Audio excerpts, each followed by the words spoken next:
Hi everybody, I'm Jack the Rambling Raconteur, and this is my May Marginalia sort of wrap-up video.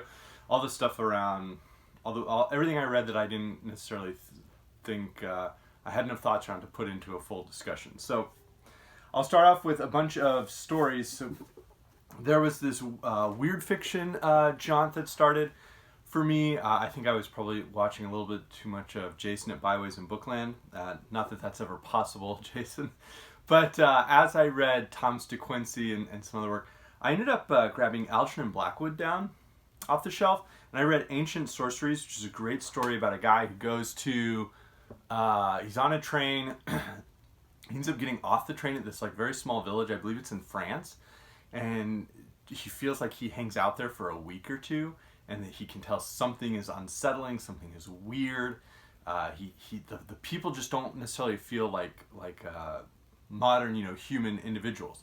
You can tell something strange is going on. And if you've never given it a shot, I highly recommend it, particularly if you're somebody who likes cats, or cats in your supernatural stories.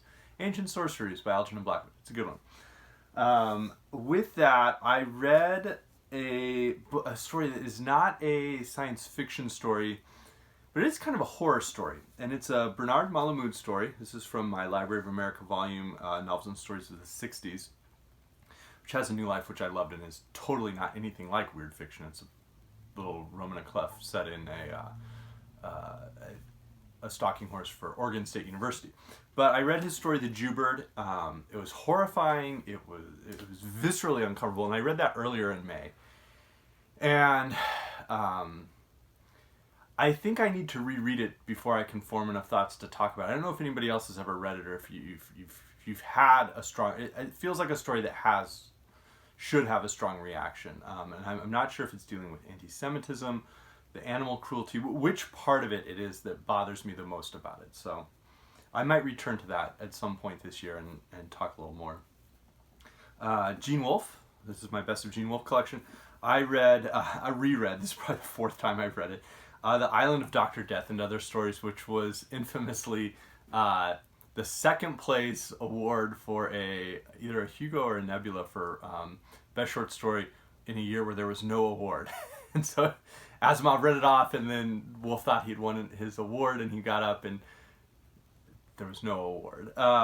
It's an interesting story. It deals a little bit with there's some intertextuality with The Isle of Dr. Moreau by H.G. Wells.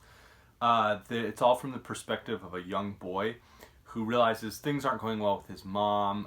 Maybe she's remarrying, maybe she's dating the wrong guy, and they're out at this weird, almost like seaside hotel in the middle of, or on the edge of nowhere, on the edge of this little hook out near the Atlantic Ocean. So it's an interesting story. If you've never read Gene Wolfe, it's not super similar to his Earth of the New Sun, Shadow of the Torturer, those books. But it's a very effective story. It's one of his earlier stories. It's very effective. He should have won an award. He won plenty. I've been working through my absolutely battered and ragged copy of Joanna Russ's Adventures of Alyx. And I'm about to start Picnic in Paradise, and I'm probably going to do a separate sort of discussion just around Picnic in Paradise. Russ was famous as a new wave sci-fi author, sort of like a feminist sci-fi author. But what's interesting about the stories is it very much feels like someone who has sat down and read Robert E. Howard's Conan the Barbarian stories really carefully and really thoughtfully, and then tried to put her own, imprint her own ideas on that type of story, not necessarily on those stories, if that makes sense. And then the big one is, each day I've been reading one story from this collection, Store of the Worlds by Robert Sheckley. I had never heard of him. I absolutely love this book. I can't wait to reread some of these stories. Seventh Victim was wild. Shape and Specialist were two that I really, really enjoyed. The Accountant was hysterical. So I'm about a week into this, and sometime in the middle or end of June I'll finish this. And this has just been an absolute gem. Very happy to have found it. So moving in a different direction, as I was reading The Varieties of Religious Experience by William James, he periodically would reference religious thinkers or highly spiritual individuals who I had some copy of one of their works. And one of the big ones was the American Sermons volume by the Library of America. So William Ellery Channing, who was a famous Unitarian thinker. I'm not a Unitarian, but he was a famous Unitarian thinker. Ralph Waldo Emerson's, he has a sermon in here. Jonathan Edwards, Cotton Mather, who is probably more infamous than famous now. His father, Increase Mather. Great names, those guys.